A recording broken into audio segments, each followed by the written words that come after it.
in San Francisco on the new moon in Virgo, and the sun is just setting. Actually, I want to show you, it's so beautiful. Really spectacular new moon in Virgo sunset going on out there. So the moon just started waxing again about 3 a.m. this morning in California time. But as it's waxing, it's forming this really beautiful, rich, fertile ground for seeding the next 6 months of our intentions.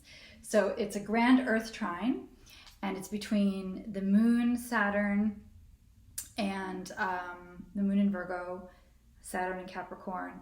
And it's a little bit of an open, like loose energy with Uranus in Taurus. It's a little bit earlier, but the way you could think of it is that when we had the new moon, it was very close to Uranus and Taurus, creating this really beautiful Earth trine with Uranus and Taurus.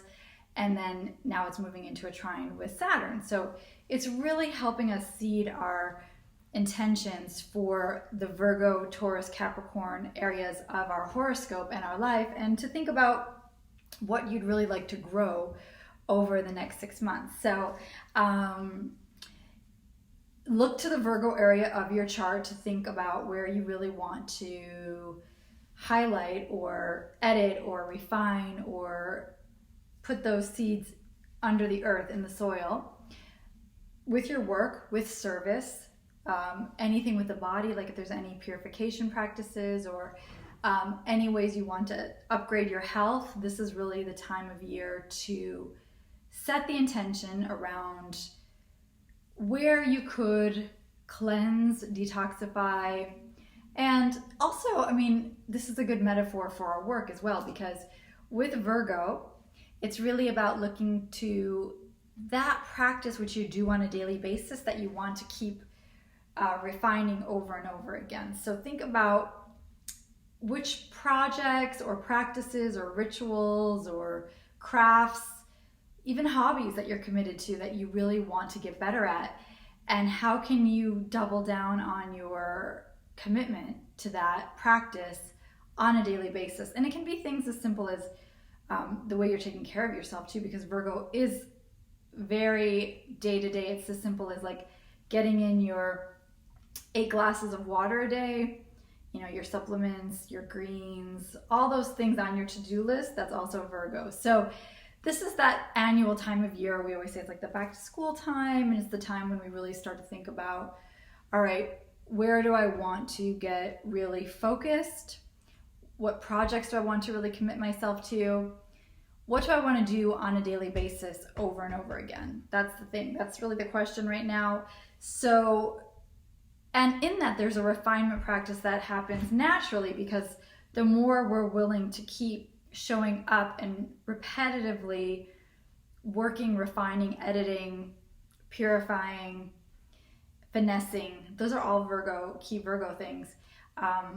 And it also helps that Mercury, which is the planet that rules Virgo, is in the sign of Virgo right now. So Mercury is actually assisting us to really sharpen our perceptions around details and to focus and get away from sort of the distracted mode of modern life in 2019. But it's a real, I always say with Virgo, it's a focus and finish time. So look at where you really want to apply your focus right now, which projects, and you know, we're still waiting for Saturn to come out of retrograde in a couple weeks, and we're going to get a little more traction then. And of course, now Jupiter is slowly but surely starting to move forward. He'll get a little more traction. Also, I think when we get into mid-September, things are going to start to really move. Time's already flying. A lot of people are saying it's since Jupiter came out of retrograde and Mercury came out of retrograde.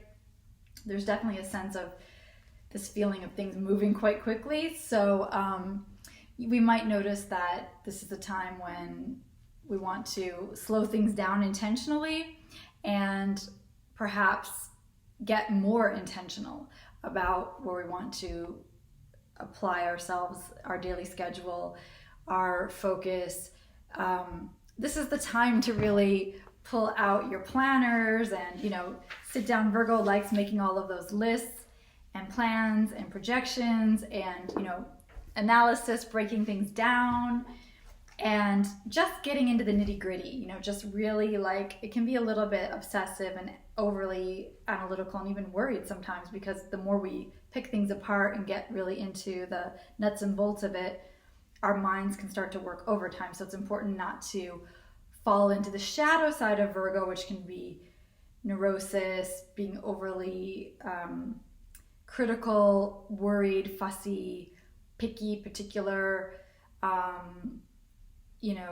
just neurotically driven to have some level of perfection in our work, or we're never satisfied, or we just never rest. We're like being workaholics, or we're being overly fanatical about our health, and just overly thinking. Overthinking is a big Virgo thing, because we can get really into the analysis and the wanting to like get to the bottom line, refine, edit, and then it's never perfect, or it's never enough, and then we just like drive ourselves crazy. So I think this is a time when we want to step back at this new moon and think about, Virgo is also a sign of simplifying and streamlining. So this is a great time to clear out any lack of organization or anything, clogging up your flow, your daily flow, your schedule, things that steal your time, steal your energy. Virgo can help you really streamline. So think about where you want to prioritize. Virgo's it's a great problem solving energy. And again, using this Grand Earth Trine, it's so creative. It can really help you take your business and your projects next level. It can really help you take your body goals next level. If you want to cleanse or purify or finally get into that workout routine or the wellness routine, this is the time of year to really put all of your energy into whatever it is that you want to purify in your life, whatever you want to streamline, whatever you want to edit. You can go back over old projects and make them shiny and new, and just really, finesse them. This is the time that we can really see where things could use an upgrade. I know for our Saturn Sisters website, we're in the process of a major overhaul for that, and the Virgo really revealed that, because there were just a lot of little details that needed attending to, and so it's going to require like a complete makeover, and that's what Virgo does. It just wants to really upgrade things and bring them up to a higher level of standards, and so they run better. We want to have everything running at optimal, efficiency. That's Virgo. So anyway, use this new moon. It's so rich. It's so healing, potentially healing. Try not to go into the neurotic side, the over-worry, overthinking side.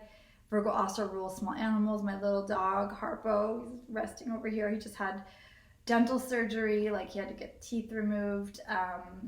And he's finally, now that the moon's waxing, he's finally coming back into his energy. I was worried about him because he was like a zombie for the last couple of days, and he's still not full capacity, like full pug hyper mode yet, but hopefully he's going to come back. But anyway, you might have noticed things with your pets recently. Other people have been talking about their own health flare-ups. I mean, it can bring that up to the surface too, because even though we were talking about the positive side with the Grand Earth Trine, there's also some very difficult energies with, the sun and Mars are really close together, which creates a lot of heat and frustration and combustible energy, in our lives, and it can make things feel a little bit, explosive, or just difficulties. Like, we've got this hurricane rushing to the East Coast and, Southeast Coast, and it's just, the energies are quite intense right now. So that is probably more a result of the Sun-Mars energy. And Venus, of course, is not in her happiest place in Virgo. I mean, she wants to be left alone and just do her work often, and it's not a real sexy, some people would beg to differ. I mean, there's different interpretations of Virgo.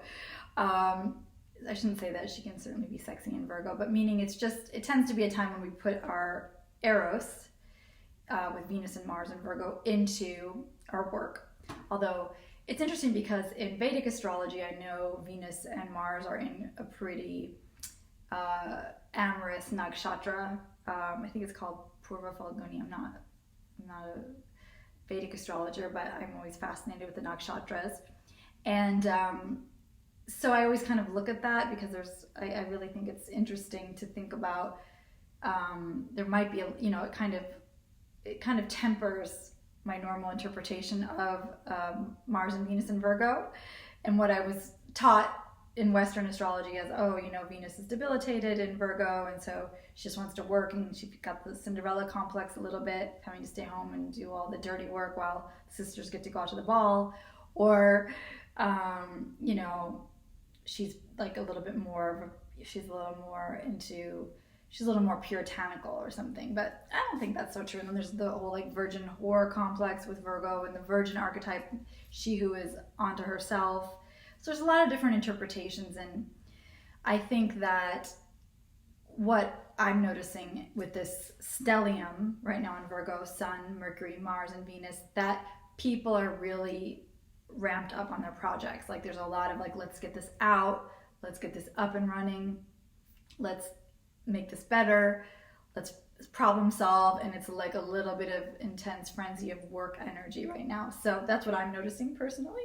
Lots of work, lots of projects, lots of deadlines, and having to intentionally slow down and not feel burnt out or exhausted, and really come back into the body and come back into simplification, and our wellness practices, like making sure we don't lose touch with those things that support us on a body, mind, soul level, like wanting to really support the triplicity of like taking care of our body, taking care of our mind, and taking care of our soul. So this is the time of year to really integrate body and mind practices, Virgo, Pisces. And in 2 weeks, we're going to have the full moon in Pisces, and that's going to be a time when we're going to be working more on the soul. This is about embodiment with Virgo. This is about our work. It's about our day-to-day. It's about, you know, the seeing the universe in a blade of grass kind of spirituality, or, you know, making bread spirituality. What's that expression? Chop wood, carry water spirituality. But we'll move more into the mystical side and the more dreamy spiritual side in a couple weeks when we balance the polarity with Pisces. So I'll be back with a video on that in just a few weeks. Thanks so much for watching.